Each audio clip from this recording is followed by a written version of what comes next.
ప్రభుత్వం చేసిందని ఆయన చెప్పకూడదు. అది అల్లు అర్జున్ గారు మరి ఇలా జరగడం మాకు కూడా బాధాకరంగానే ఉంది. స్వయంగా మాకు ఏదో రకంగా బంధువు కూడా అవుతాడు. అయినా కూడా మరి కోర్టు వాళ్ళకి బెయిల్ ఇవ్వడం చాలా సంతోషము.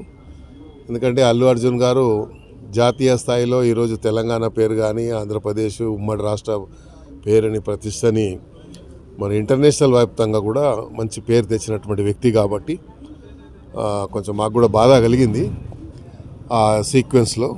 అయితే థియేటర్ యజమానులు కూడా చెప్పడం ఏంటంటే మేము ముందే పర్మిషన్ తీసుకున్నామని చెప్తున్నారు.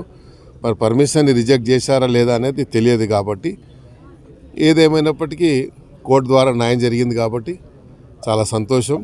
మరి జరిగిన దానికి మాకు కూడా కొంచెం బాధగా ఉంది. ఎందుకంటే అంతా నేషనల్ అవార్డు విన్నరే కాదు, ఆయన జాతీయ స్థాయిలో అంతర్జాతీయ స్థాయిలో ఈరోజు మరి అల్లు అర్జున్ గారు వల్ల తెలంగాణ పౌరుడిగా ఉమ్మడి రాష్ట్ర పౌరుడిగా అంత పేరు తెచ్చినటువంటి వ్యక్తి కాబట్టి మనందరికీ గర్వకారణమే. అంత మంచి మరి ఈరోజు పాన్ ఇండియా అనకూడదు, ప్రపంచం అనొచ్చు, మనము వరల్డ్ అనొచ్చు. ఎందుకంటే ప్రపంచవ్యాప్తంగా ఈయన యొక్క చిత్రాన్ని చూసిందని మనం మీడియా ద్వారా చూస్తూ ఉన్నాం.